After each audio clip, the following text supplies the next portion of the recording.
السلام علیکم ملګرو. زموږ یو مسلمان په امریکا کې یو کارنامه کړې ده چې د هغې په وجه د امریکي پولیس هغه $300 جرمانه کړی دی، پرچه پې کټ کړي ده. پاکستاني ته تقریبا 480,000 روپۍ جوړېږي. 480,000 روپۍ هغه جرمانه کړی دی. آخر دا څه کارنامې کړي وه؟ د قاضي صاحب دا بیان ما واورېدم نو ډېر زیات ورپسې خاندل. نو راځئ دا بیان زه تاسو سره پلی کوم، تاسو دا واورئ چې آخر د مسلمان کومه کارنامه کړې وه. تاسو به مو سره ډیر زیات خاندئ او بیان نه پس تاسو بیا په کمنټ کې خپل رائے شریکه کړئ چې آیا د امریکای د پولیس د مسلمان ته دا پرچه صحیح ورکړې وه، جرمانه ته صحیح طریقې سره ایشته ده یا ته نه ده ایشته؟ نو کمنټ کې بیا خپل رائے آخر کې ضرور شریکه کړئ. ټیک شو جی، راځئ بیان واورئ جی.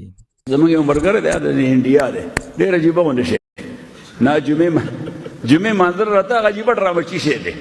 نو جمعې مانځر راته نو دی اهل حدیث نو په لاره مسواک و، په لاره مسواک و، نو ګاډی داسې کېده نو پولیس ورپسې نو چې پولیس ورپسې شو پولیس سایرن ورکړه پون، نو هلته چې پون درکړي نو بس بیا به سایډ ته کېږي. ځکه که بیا روانې نو بس تا پسې میټر کولاو شي، څه وشي در پسې میټر در پسې روان شي، دا ټول اخراجات ته ورکې، دا ټول اخراجات به اوس د پولیس بیا ته ورکې، نو مجبوري ده چې سایډ ته کېږي به ودرېږي به. هغه سایډ ته ودرېده. اوس پولیس والا هلته پولیس والا تا نه غواړي، ته به ودرېږې نو هغه د ګاډي نه راکوز شي او تاله راشي، نو ته به شیشه کولاو کې شیشه کولاو کې نو هغه د هغې سلام دی، های څه شی، نو هغه وایي های هاو آر یو. بیان اورئ ښه ډېره مزه کوي، درنه کې وایي ډېر د خندا بیان دی جی. ډو یو نو وای اسټاپ یو، ته پوهېږې ما ته ولې ودرولې؟ نو سړي ته خپل جرم خو معلوم وي که نه معلوم ورته؟ نو ورته ووایي او ما سپیډ کو یا مې ګاډی داسې زګ زګ کېده، ګاډی رانه خوځېده. نو هغه ورته یس آی نو وای یو سټاپ می، آی نو وای یو سټاپ می. او د هغه وخت هم مسواک وی، مسواک. نو ډومبې ته هغه تپوس کو ډو یو ډرینک، یعنې تش خو د ډرینک معنا خو شراب څښل نه دي، خو معنا حاصل یې دغه دی، مراد یې دغه دی. وی ډو یو ډرینک، ته ډرینک کې؟ هغه ورته یس.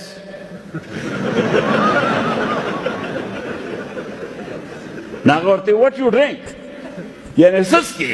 نو ورته منرل واټر، د بوتل اوبه، ورته بوتل راواغستی او دا هغه وخت دا مسواک و. هغه ورته what are you doing, what is this? With this sunnah for beloved Prophet Muhammad, peace be upon him. We take it out, take it out. ودا ته ولې کې؟ نو وی زه مانځله روان یم، زمونږ هولیډے ده. وی یس آی نو فرایډے از یور هولیډے.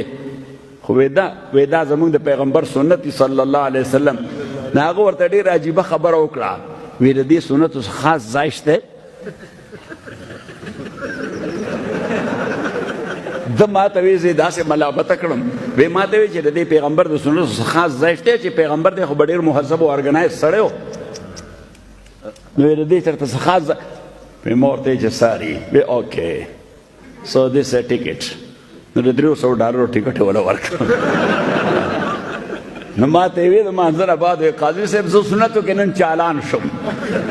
نو ما چې بې ځایه سنت کې نو چالانېږي به، د فرض ځان له ځای دی، د واجب ځان له وخت دی، د سنتو ځان له وخت دی. نو ته په سنتو عمل کې، بې ځایه سنتو باندې عمل کې.